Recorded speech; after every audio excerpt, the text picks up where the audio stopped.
My name is Nora Whitaker, and on an ordinary Thursday afternoon my life changed in a way I will never forget. I had just set a basket of groceries on my kitchen counter when the front door opened and my granddaughter Mia stepped inside. She was only 10, but in that moment she looked years older. Her eyes were swollen and red, her shoulders hunched as if carrying a weight too heavy for her small frame. She did not greet me with her usual smile or chatter about school. Instead, she clutched her backpack to her chest like it was armor. Her voice cracked as she whispered words that froze me in place. "Grandma, please get me out of here. I am scared of my dad." I thought at first she meant Adam, her biological father, but when I looked into her trembling eyes I knew she was talking about Gavin Pierce, her stepfather. My chest tightened, my breath caught. Before I could respond, Mia reached into her backpack and pulled out a small black voice recorder, the kind you would expect to see in an office supply store, cheap and easy to overlook. She set it on the kitchen table with hands that would not stop shaking. "Listen to this," she said in a whisper so faint it barely rose above the hum of the refrigerator. I stared at the device, afraid of what it might hold. My finger hovered over the play button, my heart hammering. In that moment I knew I was standing at a crossroads. Whatever came out of that recorder would change everything, and I had to decide whether to keep the fragile peace or stand up for a frightened child. Before that day, I often told myself our family was holding together just fine. Life in Cedar Glen moved slowly, with brick sidewalks, tidy lawns, and neighbors who waved when you passed. My days were filled with small comforts, sewing for friends, watering my flowers, and walking to the market early in the morning. Since my husband passed away years ago, I had poured my love into my daughter Lauren and my granddaughter Mia. Lauren was ambitious. She had worked her way up in an architecture firm, and though I admired her determination, it came at a cost. Deadlines kept her at the office long into the night, leaving Mia to spend more time with me. I never minded. Mia was the brightest part of my life, with her drawings taped to my fridge and her habit of asking endless questions about the world. Her father, Adam Brooks, was a good man who had stumbled.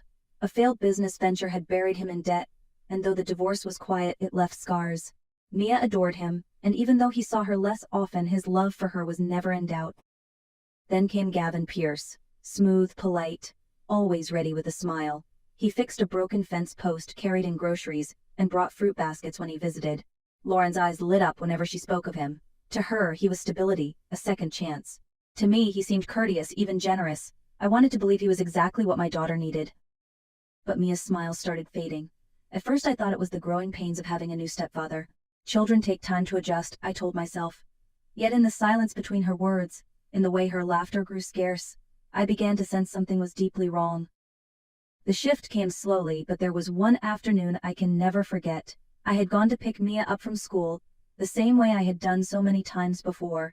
Parents crowded near the gate, chatting about homework and weekend plans, while children poured out like a wave of color and noise. I stood searching the sea of faces, waiting for Mia's cheerful wave. She came out last. Her backpack hung crooked from one shoulder, and her steps dragged as though she were climbing a hill no one else could see. Her head stayed low, and when she finally looked up, her eyes were dull, stripped of the sparkle that once lit my world. "Mia," I called softly, lifting my hand. She flinched at the sound of my voice, then walked toward me, her face pale and her lips pressed tight. The ride back to her house was unbearably quiet. She clutched her backpack to her chest and pressed herself close against me on the bus. Each time I tried to ask about her day, she only shook her head or gave the smallest nod, her gaze fixed on the floor. When we reached Lauren's home, I noticed the details I had overlooked before: a kitchen too clean, a silence that felt forced, and Gavin's black suitcase already standing by the door. He offered a quick smile and announced another business trip, brushing off my questions with impatient glances at his watch. Moments later he was gone. Inside, Mia sat at the table with her hands gripping her backpack straps. I poured hot cocoa, but she did not touch it. The ceiling fan hummed above us, steady and indifferent. For the first time I felt fear settle in my chest, a fear I could not yet name but could no longer ignore. That evening, when the quiet of the house wrapped around us, Mia finally let her guard down. She sat on my couch, still gripping her backpack like a lifeline. Her small hands trembled as she unzipped it and pulled out the black recorder. She placed it on the coffee table, her lips pressed together until they turned pale. "Grandma, listen," she whispered. I reached for the device, my fingers icy against the plastic. A low hum came first, followed by the creak of a door. Then Gavin's voice filled the room. His tone was low, controlled, each word heavy with menace disguised as care. "Mia, this stays between us. You don't want to upset your mom, do you? If you tell her, she will leave you. Be a good girl." My stomach dropped. I wanted to turn it off, but Mia's hand gripped my sleeve. I forced myself to listen. Her soft sobs were captured on the recording, the voice of a child caught between fear and confusion. Gavin continued with a calmness that chilled me. If anyone finds out, people will think you're a bad girl. Everyone will hate you. The words slithered like poison. I could hear a muffled protest from Mia, and then silence, the kind that makes your blood run cold. I stopped the tape, unable to bear more. The recorder slipped from my hand and hit the table with a dull thud. My heart raced, tears blurred my vision, and rage rose in my chest so hot it almost choked me. Mia buried her face against me. Her voice was broken, but the truth was clear. Grandma, every time we're alone, he touches me. I told Mom so many times, but she said I was lying. I wrapped my arms around her, holding her close as if I could shield her from every hurt she had endured. In that moment, I knew the fragile peace in our family had already been shattered. I took the recorder and placed it in a small tin box my late husband once used for his tools. I locked it with a rusty key. This evidence is safe now, Mia. No one will take it from you, I said, though my voice trembled. That night, I promised myself one thing. Whatever storm was coming, I would face it. Because silence was no longer an option, not when a child's safety hung in the balance. Lauren came home late that night, shoulders sagging under the weight of another long day at the firm. She dropped her purse on the sofa and kicked off her heels, only then noticing that I was still there with Mia by my side. "Mom, you didn't leave yet," she asked, her tone tired but sharp around the edges. I pointed to the chair across from me. "Sit down, Lauren. We need to talk." Mia clung to my arm, her backpack still pressed to her chest. I reached into my tote, pulled out the recorder, and pressed play. The hum, the click of a door, and then Gavin's cold voice filled the kitchen. "Mia, this stays between us. You don't want to upset your mom, do you?" Lauren froze, her eyes wide, but instead of horror there was denial. She pushed her hair back, shook her head, and scoffed. "This is ridiculous. Adam must have given her that. He's been jealous ever since I moved on. Of course Mia is repeating whatever he told her." Mia's voice cracked, trembling with tears. "Mom, I told you before, so many times. You never believed me." I felt anger burn in my chest, but I kept my voice steady. "Lauren, that is Gavin's voice. You think a 10-year-old could invent this? You think your own daughter would beg like this just to please her father?" Lauren stood up, her face red with fury and fear. "You don't understand. Adam has always wanted to ruin things for me. He's turned her against Gavin." At that moment Mia's small body shook, and she collapsed against me, sobbing until her breathing grew shallow. I hurried to lay her on the sofa, pressing a cool cloth to her forehead, whispering that she was safe. Then I turned to my daughter. My voice trembled, but my resolve was iron. "If you won't protect your child, I will. This ends tonight." I picked up the phone, my hands shaking, and dialed Adam's number. My daughter might be blind, but I refused to be. Within an hour Adam arrived, his face pale but determined. He had heard the tremor in my voice over the phone, and came without hesitation. When he stepped through the door, Mia reached for him instantly, burying her face in his chest as if she had been holding her breath for years. We wasted no time. Together we carried her out to Adam's old sedan, and drove straight to the nearest hospital. The waiting room smelled of disinfectant and stale coffee, and the fluorescent lights buzzed overhead. Mia clung to me, whispering, "Grandma, don't let go." A young pediatrician greeted us with a calm, professional tone. He spoke directly to Mia, kneeling so his eyes met hers. "You're safe here. Nothing bad will happen to you tonight." Those simple words brought a faint nod from her. They ran tests, gentle but thorough, and asked careful questions. I stayed by her side, holding her hand through every step. When the doctor returned, his face was grave. "She shows signs of both physical and emotional trauma. This will require long-term care. We are mandated to report this to the authorities immediately." I handed him the recorder without hesitation. "This is what she brought me," I said. He nodded, placed it into an evidence bag, and assured us it would be handled properly. Lauren sat in the corner, silent, tears streaming down her face. Her denial was crumbling under the weight of facts. She whispered, almost to herself, "I didn't want to believe it." I wanted to tell her anger, but there was no time for blame. What mattered was Mia's safety. The doctor looked at us firmly.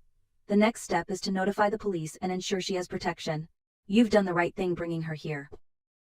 For the first time that night, I felt a small measure of relief. We had taken the first step away from silence and into the light of truth. The hospital called the police while Mia rested under a warm blanket in a quiet room. A social worker stayed close, offering crayons and paper so she would not feel trapped by the questions swirling around her. I sat nearby, my hand on her shoulder, whispering that she was safe. 2 officers came in and spoke with Adam and me about the recording. They promised swift action. One of them said, "We'll place a unit outside the house tonight in case Gavin returns early. He won't get near her again." The assurance was steady, professional, and it gave me just enough air to breathe. Later that night, while we were still at the hospital, news came over the phone. Gavin had been detained at the airport. He had planned to catch a late flight for his so-called business trip, but instead he was handcuffed before boarding. Hearing those words, my knees nearly gave out. Relief surged through me, followed quickly by exhaustion. We returned to my small home, carrying Mia between us. I tucked her into the old wooden bed where her grandfather once slept. She curled against me, her breath uneven, but for the first time in days she managed to close her eyes. Adam sat in the armchair by the window, his face still tight with fury but softened by the sight of his daughter finally resting. Lauren lingered in the kitchen, silent, her hands gripping a dish towel, as if it were the only thing keeping her upright. That night the house was heavy with silence, but it was a silence without fear. For the first time we knew Gavin could not reach us. Weeks later we found ourselves in a courtroom, a place I never imagined our family would have to be. The wooden benches were cold, the air heavy with whispers, and every sound echoed as if the walls themselves demanded justice. Gavin entered in an orange jumpsuit, his hair unkempt, his once polished shoes replaced by shackles. The man who had charmed everyone with polite smiles now looked small and hollow. I did not feel triumph. I only felt the weight of what Mia had endured. The prosecutor presented the evidence methodically. The recording was played, each word of Gavin's manipulative voice filling the silent room. "This stays between us. You don't want to upset your mom, do you?" Gasps rippled through the benches. Some jurors clenched their jaws, one woman wiped away a tear. Then came the testimony. The doctor spoke of trauma with careful, professional words. The social worker described Mia's fear but also her bravery in speaking out. Mia herself was spared from facing Gavin directly. Her voice was heard through the recording, not through her presence, and for that I was grateful. Lauren sat beside me, her head bowed, hands twisting a tissue until it tore. Adam kept his arm around Mia, who stayed in another room with a counselor, safe from the man who had caused her so much pain. Finally the judge delivered the verdict, guilty on all counts. The sentence was long and unforgiving. A collective sigh filled the courtroom, followed by murmurs of relief. Outside, a crowd had gathered, shouting their anger at Gavin as deputies led him away. I held Mia's hand as we walked past. She looked up at me, her eyes searching for reassurance. I squeezed her fingers gently. "It's over now," I whispered, and for the first time she believed me. After the trial, our lives did not suddenly become easy. Justice had been served, but healing was a slower journey. Mia moved in with me, filling my quiet house with the sound of her footsteps and the clutter of crayons on the table. At night, she sometimes woke from bad dreams, rushing to my room for comfort. I would hold her close until her breathing steadied. Adam visited often, bringing simple joys. They went to the park together, tossed a ball, or sat on the porch sharing ice cream. Each small moment rebuilt a bond that had been bruised but never broken. I could see the light slowly returning to Mia's eyes when she laughed at one of his silly jokes. Lauren came too, more careful this time. She did not demand forgiveness but showed up with quiet gestures, helping with homework, baking Mia's favorite cookies, or simply sitting nearby while Mia drew. The distance between them did not vanish overnight, but little by little, Mia allowed her mother into her world again. Therapy sessions gave Mia a safe space to speak, and with every session she grew a little stronger. Healing was not about forgetting, it was about learning that she was no longer alone, and that truth mattered more than anything. Looking back now, I realized that the hardest part was not just confronting Gavin but confronting silence. It is easy to dismiss a child's words as exaggeration, to assume they do not understand what they are saying, but I learned that silence is dangerous and doubt can wound as deeply as cruelty. 3 lessons stand clear in my heart. First, always believe the child. Even if the story feels impossible, their fear is real, and their courage to speak deserves respect. Second, document and protect. That little recorder, simple and cheap, became the key to exposing the truth. And third, love must be louder than pride.